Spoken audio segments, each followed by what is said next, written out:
Guys, 7 days without coaching, guaranteed. How can you ace IELTS exam?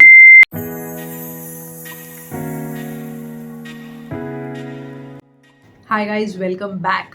और आज की video में हम ये डिस्कस करने वाले हैं कि आइल्स आप कैसे इजीली क्रैक कर सकते हैं। ये जो हवा बना रखी है ना कि आइल्स एग्जाम इतना मुश्किल होता है, मेरा एक बार क्लियर नहीं हुआ, 2 बार क्लियर नहीं हुआ, अरे कोई भी आपको टेंशन लेने वाली बात नहीं है। ये एवरेज स्टूडेंट या बिलो एवरेज स्टूडेंट है, मेरे कुछ प्रो टिप्स है और आपकी कुछ मेहनत, डेफिनेटली आप एस करेंगे आइल्स एग्जाम में। दूसरी बार आइल्स एग्जाम देना नहीं पड़ेगा। तो let's start the video. Guys, आज की वीडियो में मैं ये बताऊंगी कि आइल्स एग्ज़ाम है क्या, बेसिक ओवरव्यू दूंगी कैसे मार्क्स एंड टाइम डिस्ट्रीब्यूटेड हैं, ठीक है। और नेक्स्ट वीडियो में मैं आपको ये बताऊंगी कुछ एक बातें ध्यान रखने की, जिससे आप आइल्स एग्ज़ाम में डेफिनेटली बोल रही हूँ कि अच्छे मार्क्स लेके आएंगे। सो गाइस, बेसिक ओवरव्यू में यही है कि आइल्स है क्या। आइल्स एक international English language testing system है। ये मेजरली 2 टाइप का होता है, या तो ये एकेडमिक होगा या तो जनरल होगा। एकेडमिक में वो लोग दे सकते हैं जो इंग्लिश स्पीकिंग कंट्रीज जाते हैं अपनी फर्दर हायर स्टडीज़ के लिए, और जनरल बेसिकली वो लोग देते हैं जो इंग्लिश स्पीकिंग कंट्रीज जाते हैं अपने जॉब पर्पज़ के लिए। और बाकी ये तो हो गया है कि नॉर्मली कैसे एकेडमिक और जनरल है डिवाइडेड। बाकी आप अपना कंफर्म करके कौन सा एग्ज़ाम देना है आप बुक कर सकते हो।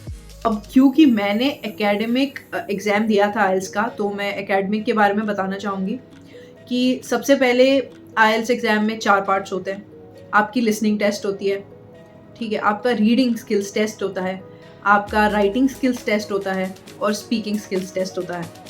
अगर टाइम लिमिट की बात करें हम, तो 40 मिनट लिसनिंग वाले एग्ज़ाम के लिए होते हैं, 60 मिनट रीडिंग वाले एग्ज़ाम के लिए होते हैं, 60 मिनट राइटिंग वाले एग्ज़ाम के लिए होते हैं, और 10 से 15 मिनट में तो आपका स्पीकिंग एग्ज़ाम ओवर हो जाता है। ये जो लिसनिंग, रीडिंग और राइटिंग वाले हैं, ये एक ही टाइम पर होता है, एक ही दिन होता है, कंटिन्यूस होता है, यानी कि 160 मिनट कंटिन्यूसली एग्ज़ाम ख़त्म हो जाएगा।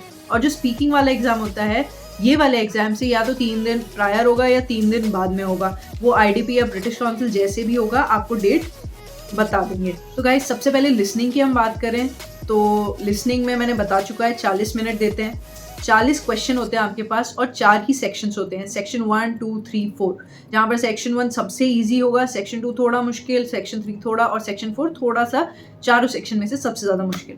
तो इस सेक्शन में आपको 2-3 बातें ध्यान रखनी है। फर्स्ट ऑफ ऑल, वो लोग आपको हेडफोन देंगे जो आप पहनोगे ऐसे, और ऑडियो चलती रहेगी। जब तक ऑडियो चल रही है आपको सुनकर अपने आंसर्स क्वेश्चन बुकलेट में लिख लेना है। तो पहले 30 मिनट आपको यही करना है कि आपने चारों सेक्शंस आंसर करने हैं और बुकलेट में लिख लेना है। लास्ट में आपको जो 10 मिनट्स दिए जाएंगे वो आप क्वेश्चन बुकलेट से अपने आंसर्स कॉपी करके आंसर शीट्स में लिखोगे। तो ये हो गया लिसनिंग सेक्शन। अब हम बात करते हैं रीडिंग वाले पार्ट की। तो रीडिंग वाले पार्ट में 3 सेक्शंस हैं हमारे पास, सेक्शन 1, 2 और 3। सेक्शन 1 थोड़ा सा इजी रहेगा कंपैरेटिवली सेक्शन 3 के। हार्ड कैसे हो जाएगा, थोड़ी सी टफ इंग्लिश यूज हो जाएगी और पैसेजेस थोड़े लॉन्ग होंगे। अब जैसे लिसनिंग में जनरल और एकेडमिक दोनों के लिए सेम फॉर्मेट है, वैसी ही रीडिंग में लिटिल बिट डिफरेंट है। इसमें क्या है कि जो एकेडमिक है उसमें हर सेक्शन में आपको एक लॉन्ग पैसेज दिया जाएगा, और वहीं पर अगर जनरल की बात करें तो आपको हर सेक्शन में 1 से 2 छोटे छोटे पैराग्राफ्स दिए जाएंगे।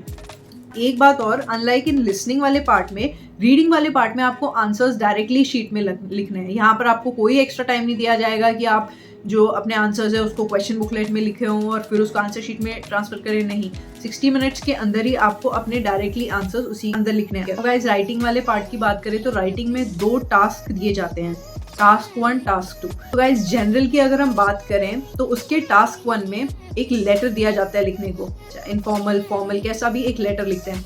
और टास्क 2 में बात करें तो उसमें एक ऐसे दिया जाता है लिखने को, ठीक है।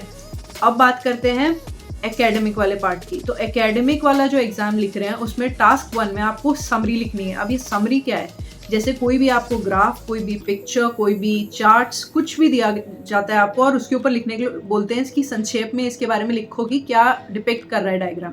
तो बेसिकली वो लिखना होता है। और टास्क 2 में सेम है, ऐसे लिखना होता है। अब जो टास्क 1 का क्राइटेरिया है वो ये है कि 150 वर्ड्स तो मिनिमम होना चाहिए। अगर इससे नीचे आपने लिखा तो पेनल्टी लग सकती है। वैसे ही टास्क 2 में मिनिमम 250 वर्ड्स, ये आपको ध्यान रखना है और इससे ज़्यादा ही लिखना है। सो गाइज अब आते हैं लास्ट वाले पार्ट पर, जो कि है स्पीकिंग। ये 1-on-1 इंटरेक्शन है एग्जामिनर और कैंडिडेट के बीच में। एंड मुझे पता है कि सब बच्चे यूजुअली स्पीकिंग से ही डरते हैं, क्योंकि सब सोचते हैं कि यार रीडिंग राइटिंग और लिसनिंग तो ये सब सुनकर लिख कर हो जाएगा, बट किसी से आमने सामने बात करना है, स्पेशली उनके लिए, उन बच्चों के लिए जिनको इंग्लिश थोड़ी कम आती है, तो काफ़ी डिफ़िकल्ट होता है। बट यार सच बताऊं तो मेरे को आते हुए भी मुझे डर लग रहा था कि भाई अब स्पीकिंग वाला एग्ज़ाम है, अब मैं कैसे बोल पाऊंगी, कहीं लड़खड़ आ गई तो पता नहीं वो आउट ऑफ बॉक्स कहीं से क्वेश्चन पूछ ले, मुझे नहीं आए, तो डर तो सबको ही लगता है। बट डेफिनेटली ये सबसे इजी वाला एग्ज़ाम होने वाला है, क्योंकि पहले मुझे डर लग रहा था और उसके बाद देने के बाद मुझे लगा यार ये तो बाकी 3 एग्ज़ाम से बहुत ईजी है। तो इसका फॉर्मेट देख लेते हैं। इसमें 3 सेक्शंस होते हैं। पहला होता है कि आप जाते हो एग्जामिनर के सामने, विश करते हो, बैठते हो, और आपके बारे में एग्जामिनर बोलता है कि आप ब्रीफ डिस्कशन दो कि क्या नाम है, कहाँ से आए हो, कौन सी प्लेस से हो, ये आपका पासपोर्ट नंबर, ये वो। आपको 2-4 चीज़ें अपनी डिस्क्राइब करनी होती है, और उन्हीं चीज़ों पर वो एक आध क्वेश्चन पूछ सकते हैं, ज़्यादा से ज़्यादा नहीं तो यूजुअली नहीं पूछते, बट पूछ भी सकते हैं। अब दूसरे सेक्शन की बात करें तो इसमें क्या होता है कि क्यू कार्ड्स होते हैं उनके पास, या फिर प्ले कार्ड्स होते हैं, उन पे टॉपिक लिखे होते हैं और वो सामने रखे होते हैं, आपके सामने रखे होते हैं। तो एग्जामिनर बोलता है कि इसमें से कोई भी एक उठाओ, आपको उठाना होता है, जो भी टॉपिक आता है उसको आप देखते हो, आपको 1 मिनट दिया जाता है, आप प्रिपेयर करो, और फिर 1 से 2 मिनट तक आपको कंटिन्यूसली बोलना होता है। इसमें एग्जामिनर बीच में आपको कोई डिस्टर्बेंस हिंड्रेंस नहीं करेगा, जो आपके मन में आ रहा है वो बोलो।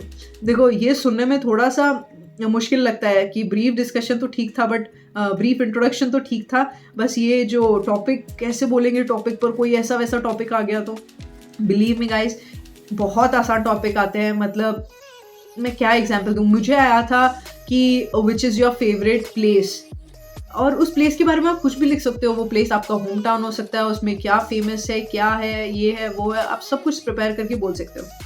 अब तीसरे सेक्शन में क्या होता है, आपने 1 से 2 मिनट तक बोल दिया, उसके बाद तीसरे सेक्शन में इसी टॉपिक के ऊपर या फिर मतलब इससे ही रिलेटेड आपको 5 से 10 क्वेश्चन पूछेंगे एग्जामिनर, और उसका आपको नॉर्मल इंग्लिश में आंसर करना है। देखो गाइस, बात ये नहीं है कि आप कितना वोकैबुलरी यूज़ कर रहे हो या कितने बड़े वर्ड्स यूज़ कर रहे हो, यहाँ पर इस चीज़ का क्वेश्चन है ही नहीं। ये है बेसिक कि इंग्लिश आपको आती है या नहीं, आप दूसरी कंट्री में इंग्लिश बोलकर और सुनकर और लिखकर और पढ़कर सर्वाइव कर सकते हो या नहीं, बस इतनी सी बात है। आपको हाई फाई इंग्लिश और इन सब की कोई ज़रूरत नहीं है, जितना नॉर्मल रहे उतना बेस्ट है। इस वीडियो एंड करने से पहले मैं एक किस्सा बताना चाह रही हूँ जो मेरे साथ हुआ था। मैं जब अपना एग्जाम देने गई थी आइल्स का, देखो यार डर तो सबको लगता है और मेरे को तो और ज़्यादा लगता है, चाहे मेरे को सब कुछ आता हो तब भी मेरे को एग्जाम से पहले वाला डर तो बहुत ज़्यादा लगता है। एनीवेज फिर हम वहाँ पर गए एग्ज़ाम सेंटर पे, मेरा रीडिंग राइटिंग और लिसनिंग वाला एग्ज़ाम था। वहाँ पर जाके हम रूम में बैठे, तो मैं तो बैठी अपना ध्यान लगा रही हूँ कि ठीक है भाई ये ऐसे मेरे को स्ट्रैटेजी या प्लानिंग कुछ भी है वो कर रही हूँ कि ठीक है ये सेक्शन मेरे को ऐसे करना है, ये ऐसे करना है, ये ऐसे करना है, अपना फोकस कर रही है एग्जाम के ऊपर। वहीं पर कुछ बच्चे थे जो इधर उधर देख रहे हैं, ये वो, वहाँ तक भी ठीक है भाई। जब एग्जाम चल रहा है, अब जब लिसनिंग का एग्जाम चल रहा है, आपके हेडफोन्स लगे हुए हैं, सारा आंसर है, लास्ट के 10 मिनट्स मैंने बताया कि आंसर कॉपी करने के लिए मिलते हैं, मतलब क्वेश्चन बुकलेट से आंसर शीट पर। अब इधर उधर से जो मेरे आगे पीछे या लेफ्ट साइड पर जो बच्चे बैठे थे वो पूछे 4th का आंसर, 1st का आंसर, 6th का आंसर, 7th का आंसर। भाई जब आप अगर ऐसे करोगे ना तो आपको जो आता है ना आप वो भी भूल जाओगे। बिलीव मी व्हेन आई से दिस।